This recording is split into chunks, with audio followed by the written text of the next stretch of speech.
Alright, so today I'm going to teach you how to name ionic compounds that contain transition metals. So transition metals fall in the middle of the periodic table, if you remember, and they don't have fixed oxidation numbers. The oxidation number that they're going to have really is determined by what they bond with.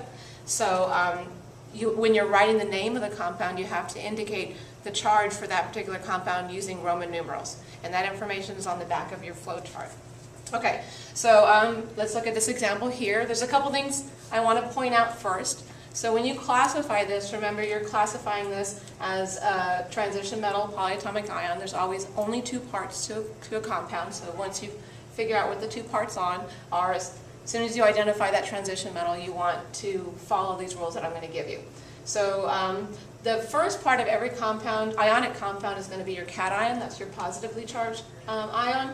And the second part of every ionic compound is your anion. That's your negatively charged ion. Since it's the cation, or the transition metal, that you need to find its charge for, you need to determine the total charge on the anion side first before you know what the exact charge of the cation. All right. So the first step you want to do, it's really simple. It's just like we've done in class. I want you to visually cut that compound in half, like we do. Again, this is a transition metal and a polyatomic ion.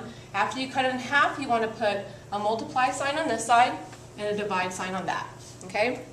The next step is to find out the total charge, the total charge of the anion side. So the first thing is you look on your list of polyatomic ions. This is CrO4 chromate, and you need to identify its oxidation number or charge. When you look on that polyatomic ion chart, chromate has a -2 charge.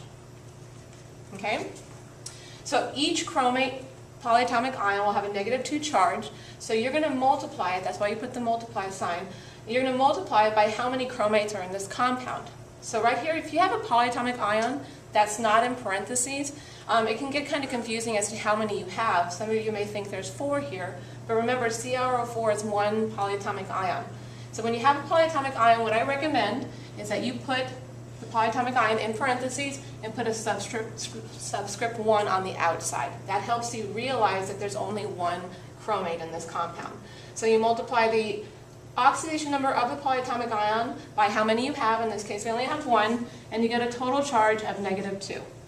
So remember, I taught you that ionic compounds have to balance out. If I have a -2 charge on this side, the total charge on my cation side has to be +2. So I have -2 here. So what I'm going to do is I'm going to take this charge and I'm going to put this on top right here, because it's got to equal, it's got to be able to cancel out -2. And I'm going to divide it by how many coppers I have in this formula. If there's no subscript here, you notice that there's not a subscript here. If there's no subscript, then I have 1. So then I divide -2 divided by 1, and that's going to give me -2 as my charge here. But remember, cations are positive, and since these have to balance out, that -2 is going to turn into a +2 charge.